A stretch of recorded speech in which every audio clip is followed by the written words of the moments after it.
Hello les amis, j'espère que vous allez bien. Je vous retrouve pour ce petit vlog dans la ville de Kanazawa qui se trouve dans la préfecture d'Ishikawa si je ne dis pas de bêtises, à 2h30 en train de Tokyo. C'est une petite ville qui n'est pas très connue mais qui est riche pour son patrimoine culturel et historique.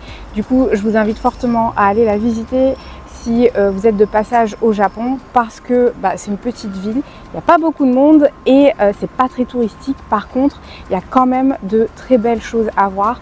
Je me trouve présentement dans le jardin du Kenryuken qui fait partie des plus beaux jardins du Japon, littéralement. Il est magnifique, il date du XVIIe siècle et il se trouve juste à côté du château de Kanazawa qui fait également partie des points phares de la ville qu'il faut visiter.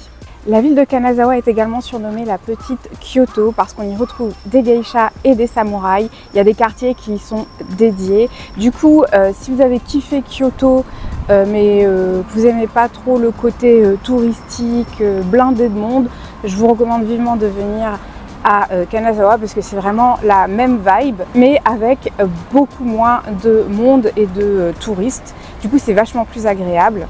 On est actuellement en septembre et il fait très chaud. Du coup, par contre, ça c'est mon petit regret. Je pense pas que ce soit la meilleure saison pour visiter le Japon, surtout si vous êtes couverte comme moi. Je suis littéralement en nage tous les jours. Je vous recommande plutôt de venir en hiver. L'hiver est assez doux, il y a des températures qui sont tout à fait supportables ou alors début printemps, février, mars, plutôt janvier-février, c'est le début du printemps et vous pourrez voir les fameuses sakura. Il y aura moins de monde, c'est moins fréquenté et avec des températures beaucoup plus agréables et supportables.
C'est un peu too much information, mais on apprécie le Japon avec ses toilettes à jet d'eau intégré. Ici, vous pouvez paramétrer le jet d'eau soit plus à l'arrière ou plus à l'avant. Vous pouvez même paramétrer un petit son qui couvre le son de votre pipi ou de votre popo. Vous pouvez ajuster la température. Franchement, c'est pépite. On devrait avoir ça en France également.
Comme je vous le disais en début de vidéo, le château de Kanazawa se trouve juste à côté du jardin du Kenro-Oken. Du coup, n'hésitez pas à faire les deux d'une traite. D'ailleurs, les billets d'entrée du jardin offrent également la possibilité de visiter le château. Et il faut rajouter un petit supplément si vous voulez visiter le musée qui se trouve dans le château, mais c'est pas très cher, je crois que ça doit être de l'ordre de 300 ou 400 yens, ce qui représente 2 ou 3 euros. Et en vérité, le musée est très intéressant car il explique l'histoire du château qui a été détruit et reconstruit à maintes reprises, ainsi que les différentes techniques qui ont servi à sa construction et qui sont très spécifiques du Japon.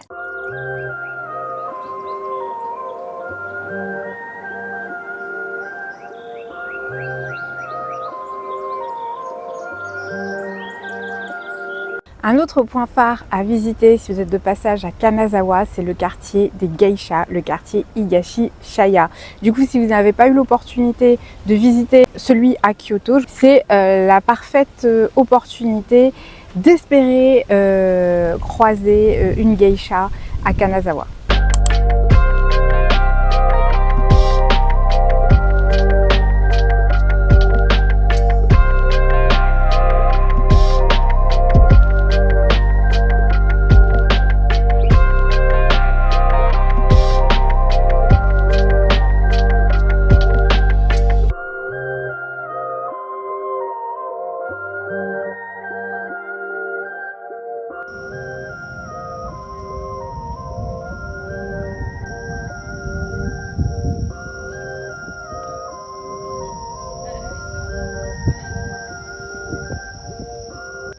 Un autre point phare à visiter est le quartier Nagamashi, qui est le quartier historique des samouraïs, qui est assez typique avec ses ruelles étroites et ses maisons traditionnelles qui appartenaient à d'anciens samouraïs. Un autre des points phares à faire si vous êtes de passage à Kanazawa, c'est le sanctuaire Oyama, dont la porte se trouve juste derrière moi et qui est célèbre parce qu'elle mélange des styles architecturaux chinois, japonais et européens.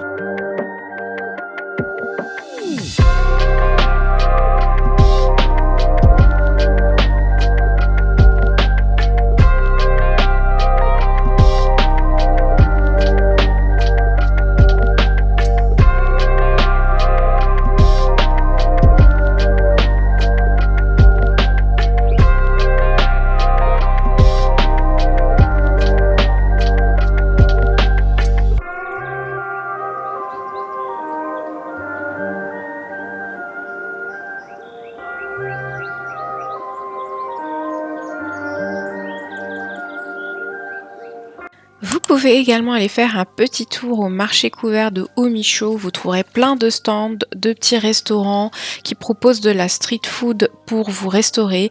Par contre, faites attention à y aller de bonne heure parce que ça ferme assez tôt. Et il y a également des boutiques qui proposent de louer des kimonos pour beaucoup moins cher qu'à Kyoto. Donc pensez-y si l'expérience vous intéresse.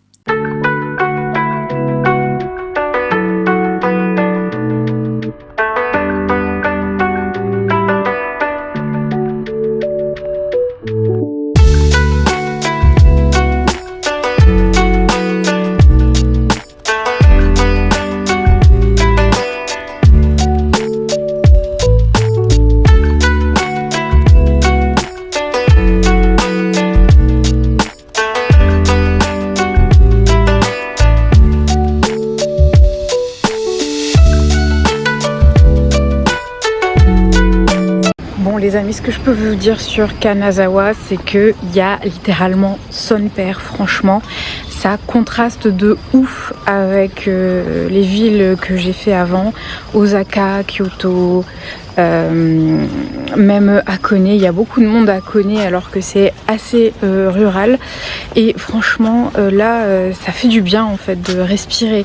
Alors par contre, si vous êtes du genre à aimer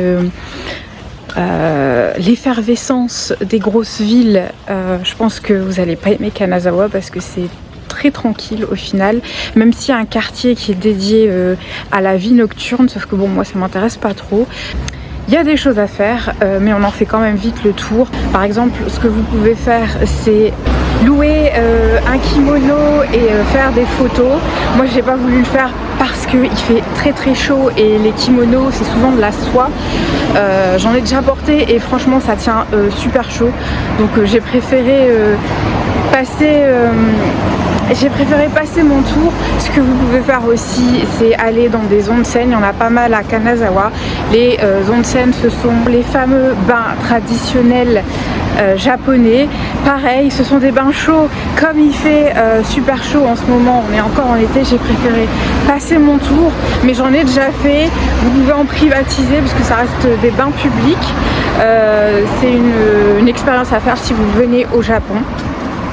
Mais voilà, en fait Kanazawa, si vous avez envie de respirer, si vous aimez les zones calmes où il y a quand même de belles choses à voir, où le patrimoine culturel est riche, eh bien je pense que cette ville est faite pour vous. Je vous conseille d'y passer 2 jours, c'est ce qui est conseillé en général pour en faire bien le tour, et vous pouvez y accéder depuis Tokyo en prenant le train. C'est quand même assez loin, c'est 2h30.